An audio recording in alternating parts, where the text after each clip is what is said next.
Have you ever been in a meeting, had a brilliant idea, but the words just wouldn't come out?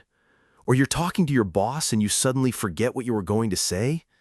That feeling when your throat gets tight, your heart pounds a little faster, and you feel like a spectator in your own life.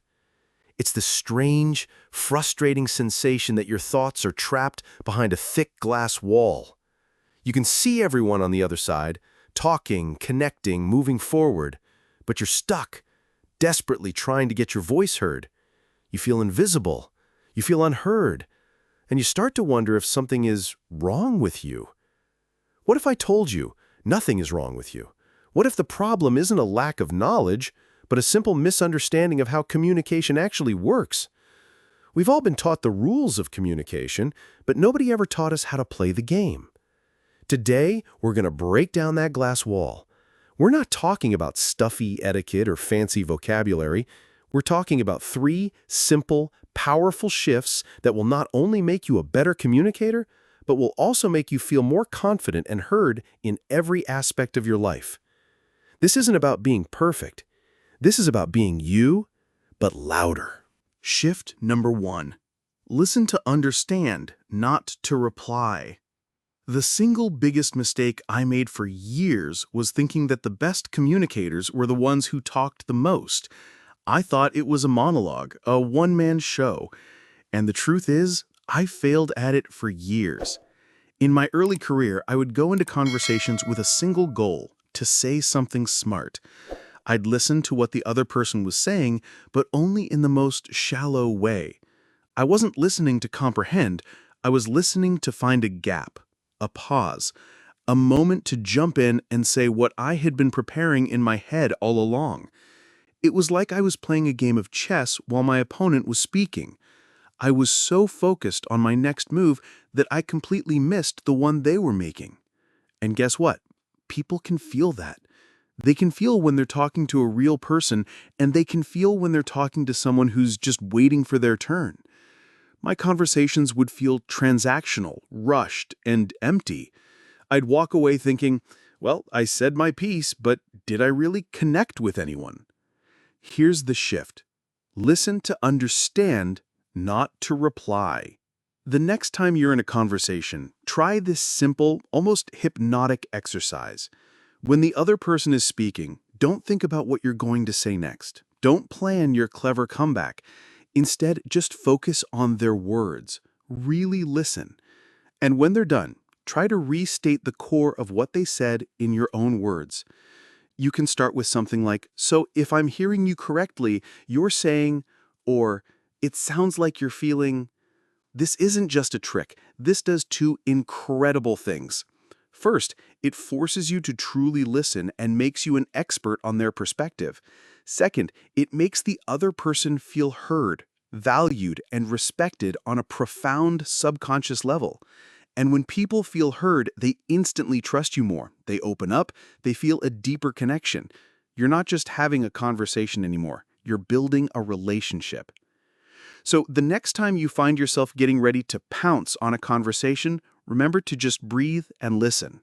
It will change everything. Because when you listen to understand, you no longer have to worry about what to say. The words will simply flow. Shift number 2. The power of a pause. Do you ever feel like you have to fill every moment of silence? That if you don't keep talking, people will think you don't know what you're doing? This is a deep-seated fear we all have. We've been conditioned to believe that silence is a bad thing. We fill our conversations with filler words. We use them as a verbal crutch to fill the gaps. But what if silence wasn't a sign of weakness? What if it was a sign of power? Think about the most compelling speakers you've ever heard, the most memorable quotes. They almost always follow a beat, a deliberate pause.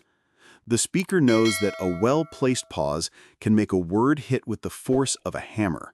It gives the audience a chance to process. It gives you a chance to think. It gives your words weight. Here's the shift. Embrace the silence. The next time you find yourself about to say or like, don't. Just pause. Take a moment to think about your next point. It's a simple change, but it's incredibly powerful. Instead of sounding like you're rambling, you'll sound deliberate, thoughtful, and in control. I once worked with a mentor who had this incredibly simple habit. When someone asked him a question, he would always pause for a second or two before he answered. It wasn't a long pause, but it was long enough to let you know he was truly thinking about your question. When he finally spoke, his words were simple, clear, and profound. They had gravity, and people listened.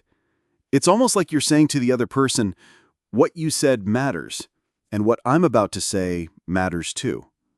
So, try this exercise. In your next conversation, consciously replace every with a moment of silence.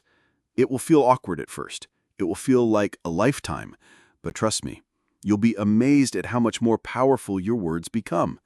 You'll become a better listener, a clearer thinker, and a much more compelling speaker. Shift number 3. Body language is a conversation with yourself.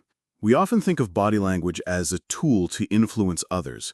We're told to stand up straight, make eye contact, and avoid crossing our arms because it makes us look more confident.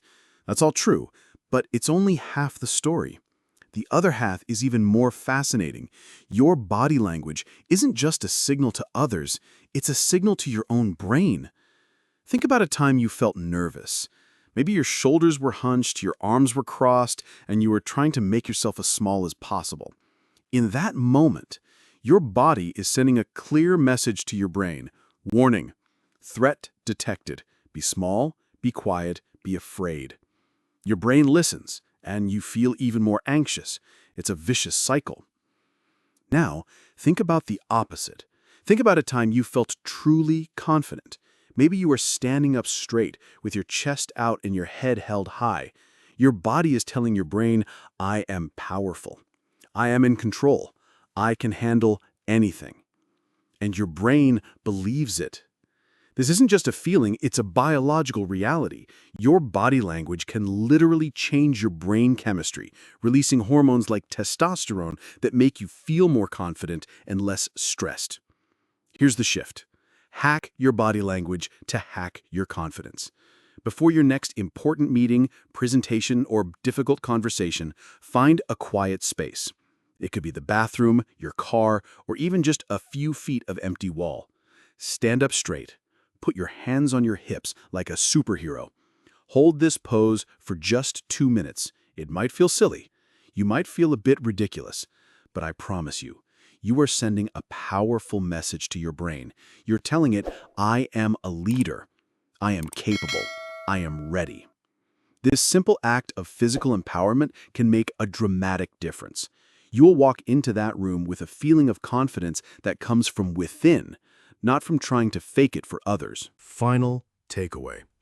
So, let's recap the 3 most important shifts you can make. Listen to understand, not to reply.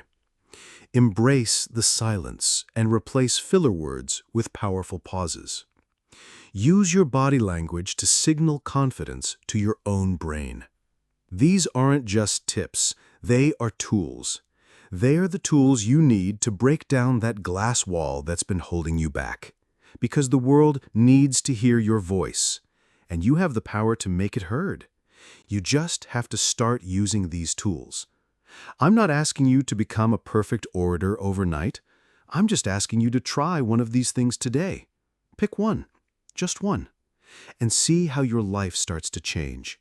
Because your voice deserves to be heard, and you are more than ready to share it with the world.